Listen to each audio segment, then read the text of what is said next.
Hey everybody, and welcome back to Kerbal Space Program RP-0. We are rejoining our very brave pilot, Lewis Carr, as he is taking our new experimental vehicle for a quick lap around the moon to test its viability at a full weight reentry. Now this is new me speaking currently. Old me, who will sound quite a bit different, i.e.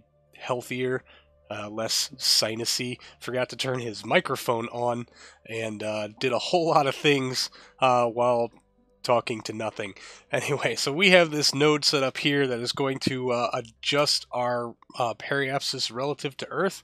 He has done a very high pass to the moon. This is actually Lewis Carr's very first, flight out beyond low Earth orbit. We have 361 meters per second remaining in our primary engine, which is way more than enough to make any tiny little correction that we need. We're going to try to bring them in at about 50 some odd kilometers or so.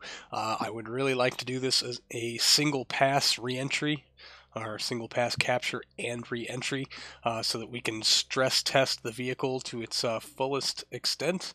And let's just have him take a little crew report, just because this is his first time being this close to the moon. And it is exactly as close as he will ever be for a good long while. He's probably going to go on like a hero tour or something after this. So as soon as KSP decides to stabilize the load, we'll get rid of some of these alarms. One interesting thing of note that I did not catch as it happened, but rather picked up on it later, was that our friendly asteroid friend actually got scooped up by the moon's gravity and ejected from the Earth-Moon system. Thankfully, it did not pile into Earth and kill everyone, but it is out there now in a heliocentric orbit. We still have some stuff attached to it, but thankfully our Kerbals are not among that inventory, and we'll just glide right out here to our apogee and slide right past it. The sooner we can make this correction, the less delta V it will take. I think we're probably going to do it on the back of thrusters, but we have to zoom way out to focus view on Earth and start to make this correction. Really, I just need to know which way to point, and we can probably do this manually. Our current periapsis is about 32 kilometers, which might be a little aggressive, so we're just going to lean this node out a little bit, and yeah, even 0.6 meters per second brings us out to a periapsis of about 70 kilometers. So we might wait a little bit to make said correction, seeing as how just the act of pivoting towards it sends our periapsis spiraling into the negative. I had worried that it was going to shoot it way out higher than we needed, and we'd actually have to go in reverse. But with just a couple of quick taps on the RCS, tippy tap, tap, tap, there we go. And about 50 something is what we were shooting for. There it is. 50 kilometers, we will turn off the RCS, get rid of that node so it's not clogging up our view, and then wait for KSP to catch up to us so that we can return to our spacecraft in its full glory, fully deployed mode. Now, he does have about 197 days minimum of life support remaining. It probably does need another balance pass, or I just drained more of one thing than another than I meant to. And we are showing a little bit of, what am I looking for? Liquid oxygen boil off. 0.13, which is increased from its old rate of whatever it was, I don't remember. But all of our radiators are running, our electric charge is staying topped off, so we really should not be seeing a whole hell of a lot of that. But in time warp, you can see it goes down to 0, which is good, I guess.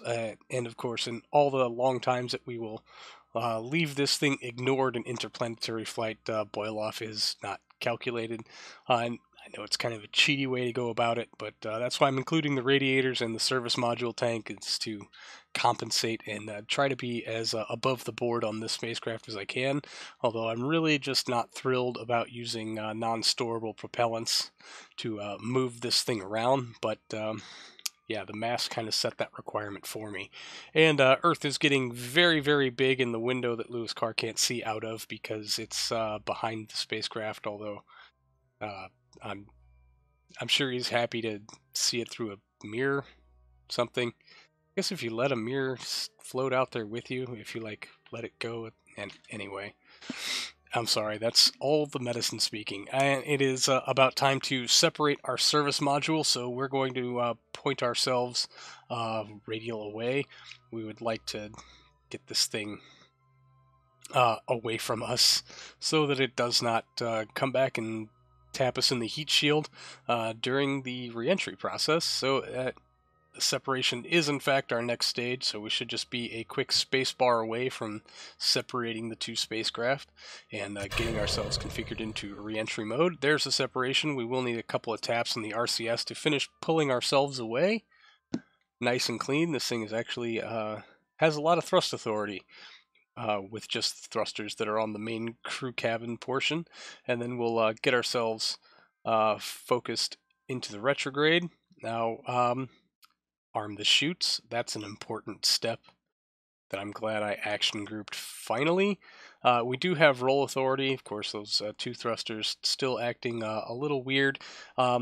We could probably set up some means of shifting some mass around to act as a descent mode, but I am not going to do that for this test. As I said before, we're just going to fully stress the vehicle as hard as we can, although to make things as comfortable for Commander Carr as we can, we will rotate the spacecraft right side up so that he at least is not head down into the wind as he goes through. Probably the most difficult part, other than being absolutely alone in a big empty spacecraft for 2 weeks, which I don't know how much Game Boy you need to make up for that, but it's probably not pleasant.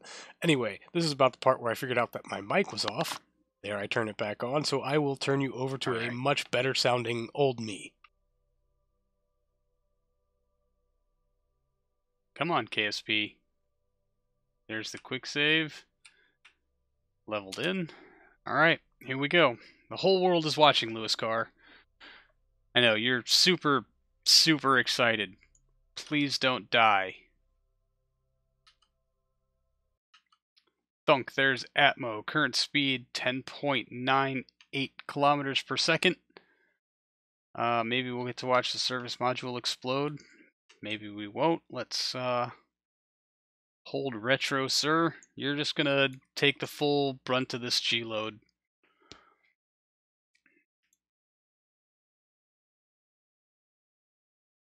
And let's hope for the best. Oh boy. We're just gonna physics warp until things explode, which I very conveniently missed. There they go.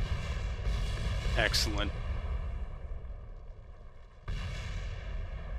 This is why the Lord gave us heat shields. That was, God, they couldn't have been any lower than 82, 83 kilometers or so.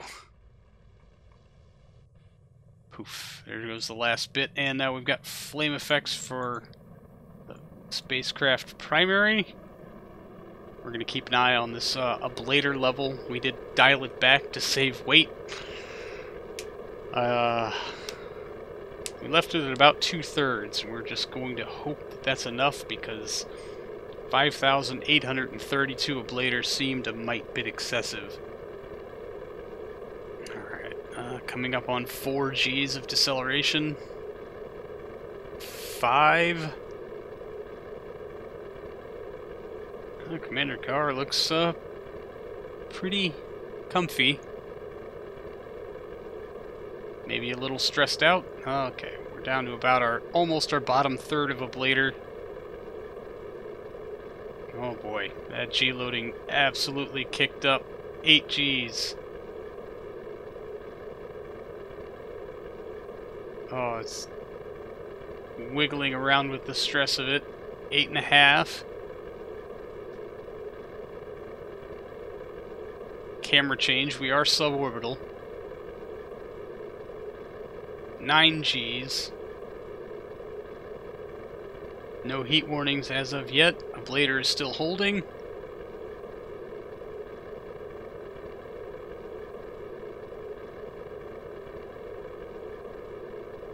So is our 9G limit. 45 kilometers.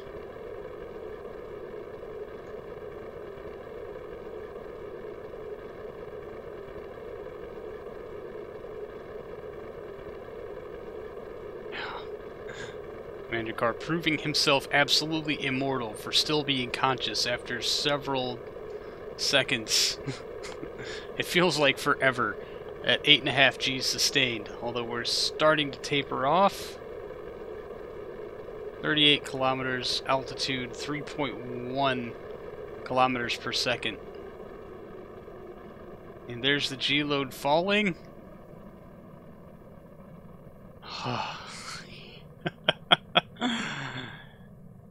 It looks like he made it through reentry. 2 kilometers per second. We are, whew, so far in the clear. Yes! Oh, that's a huge relief. Now it's just, are the parachutes going to be enough to keep him from dying on impact?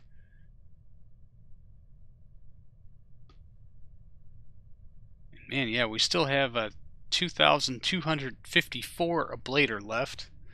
I don't know how much skinnier on that ablator I'm willing to go, although it is basically a free weight savings at this point. Still decelerating down to about 2 Gs, so he can probably breathe easy, although now he looks extraordinarily panicked. It'll be a good long while before the parachutes open. Lots of deceleration due to atmosphere here. We can probably burn off as much of this thruster fuel as we'd like. Not that it is actually going to do us any good. Oh, there's drogues. They are in pre-deploy. They will auto-cut to avoid tangling. I know I've been really lax on that before.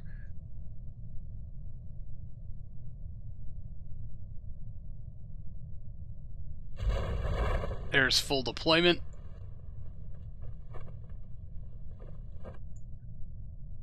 That slowed us from 100 meters per second to about 45.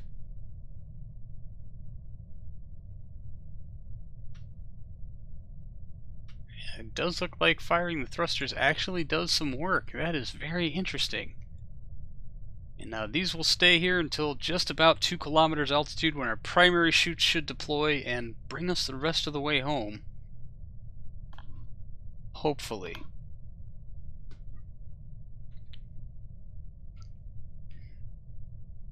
That part is yet unproven. Yeah, good use case here. Let's throw a Kerbal around the moon and make sure the parachutes work.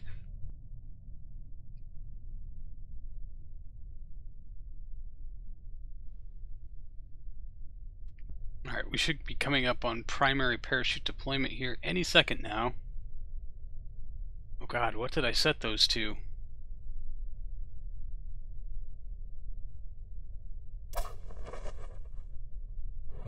Oh, alright. Primaries are out, full deployment, 5.6 meters per second. Oh, that had to be... somebody lost a tooth. Whew.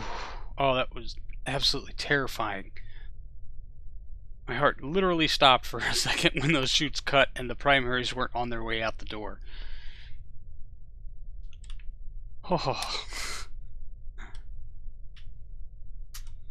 5.5 meters per second. Looks like it's going to be roughly our touchdown altitude. I can deal with that.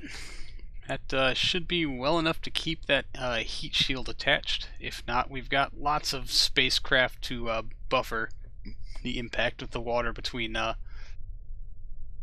and what matters. I guess, yeah, those were reserve deploys, bring us to 4.4 meters per second. Right, extra gentle splashdown. Several of them. Yes! That is a successful test, and I'm willing to call this vehicle flight ready.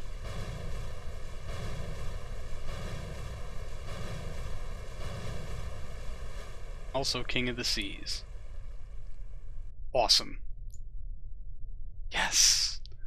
Way to go, Lewis Carr. You've earned yourself another star, probably, and a flight rating on our new vehicle. So, awesome. Yes. Hooah. Alright, everyone. That's going to do it for this episode. Thank you so much for hanging out. I really do appreciate it, and I will see all of you in the next one. So, until then, see you later.